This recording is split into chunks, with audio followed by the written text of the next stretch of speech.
ये है इल, ठीक है। अब आप इसको निकाल के ज़रिए आप बच्चे से सीधी लाइन और यूँ हल्का सा कर्व ले आएंगे तो कॉपी में बन जाएगा इल, इल लेमन, ठीक है। और अगर हम इसका जो सेंटर पार्ट है इसके ज़रिए लाइन ड्रॉ कर दी, एक स्ट्रेट लाइन, और उसके ऊपर हमने डॉट लगा दिया तो बन जाएगा आई, आई आइसक्रीम। ये बन जाएगा अम्ब्रेला। एस का कैपिटल लेटर और जो उसका साउंड है वो सेम होता है, ठीक है। ये आ गया सी और इसका साउंड ख। ये ओ, इसका साउंड ओ। सही, ये तो हमने ये मार्केट में अवेलेबल थे, हमने ये सेपरेट कर लिए स्मॉल लेटर्स यानी कि साउंड्स, ठीक है। और ये जो थे कंप्लीट पूरा एक सेट मिलता है जिसमें अल्फ़ाबेट्स होते हैं। तो ये हमारे पास ऐसी शेप्स थी जो कैपिटल लेटर्स थी। तो अगर अब हमारा मसला ये है कि अब हम जो है किस तरह से जो बाकी के साउंड्स हैं उनको क्रिएट करें। तो मैंने आपको बहुत अच्छा आइडिया दिया था स्टेंसिल्स बनाने का, तो आप उसके ज़रिए खुद घर में बैठ के क्रिएट कर लीजिए, ठीक है। उर्दू के जो मैंने आपको स्टेंसिल्स बनाना सिखाए थे, ये देखिए उर्दू के मैंने आपको स्टेंसिल्स बनाना सिखाए थे, इस तरह से कॉक से और हार्ड शीट से। इसी तरह से आप जो है इंग्लिश के भी जो बाकी के हमारे साउंड्स रह गए हैं उनके आप स्टेंसिल्स क्रिएट कर सकते हैं घर में खुद। तो आपने देखा कि थर्ड स्टेप बहुत आसान था। इसके ज़रिए हम सारे स्टेंसिल्स के ज़रिए बच्चे को हम किसी भी पेपर पे राइटिंग करवा सकते हैं, ठीक है।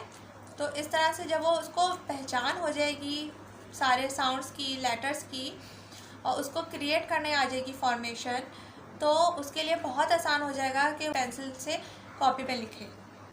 ये देखिए इस तरह से अवेलेबल होती है मार्केट में बुक्स जिसमें पिक्चर्स के साथ साथ जो है लेटर्स और फोनिक्स भी लिखे होते हैं, ठीक है। अब तो बहुत इजीली हर सुपर स्टोर से जो है या स्टेशनरी स्टोर से ये इस तरह की बुक्स जो है वो मिल जाती हैं।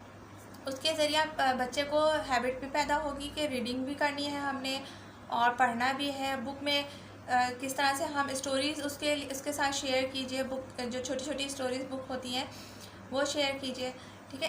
अब ये मैं आपके साथ एक पिक्चर शेयर कर रही हूँ। ये देखिए व्यूअर्स, इस तरह से हमारे पास बोर्ड्स होते हैं अल्फ़ाबेट्स के, जो होल्डर के साथ उसमें अल्फ़ाबेट्स लिखा होता है। इस तरह से आप बच्चे को ABCD की एक्टिविटी करवा सकते हैं। इस तरह से आप बच्चे को कहें take out A, take out B। इस तरह बच्चा खुद ब खुद निकालेगा कि उसको पता होगा। जब हम उसको वॉल पेस्टिंग और दूसरे आइडियाज़ के ज़रिए हम उसको रिकग्नाइज़ करवा चुके होंगे तो इस तरह से ये जो कैपिटल लेटर्स होते हैं वो खुद निकालेगा, ठीक है। पहले आती है बारी फोनिक्स की रिकग्नाइजेशन कराने की, दूसरी बारी आ जाती है फुल लेटर्स की यानी कि कैपिटल लेटर्स की, फिर हम उसको बाद में रिकग्नाइज़ करवाते हैं, ठीक है। और ये इस तरह के जो बोर्ड्स हैं वो आपको मार्केट में इजीली मिल जाते हैं, लेकिन जो स्मॉल लेटर्स वाले यानी कि साउंड्स वाले बोर्ड्स होते हैं वो आपको नहीं मिलते, ठीक है। और एक आइडिया ये भी है कि ये देखिए ये एनिमल बोर्ड्स भी होते हैं, मिल जाएंगे आसानी से। इसके ज़रिए आप बच्चे को एनिमल्स की जनरल नॉलेज दे सकते हैं। इस तरह से जो आर्टिफिशियल फ्रूट्स मिलते हैं मार्केट में, ठीक है, अवेलेबल होते हैं। जिस तरह के भी आपको अवेलेबल हों, ईज़िली आप जो अफोर्डेबल प्राइस में हो आप वो ले लीजिए।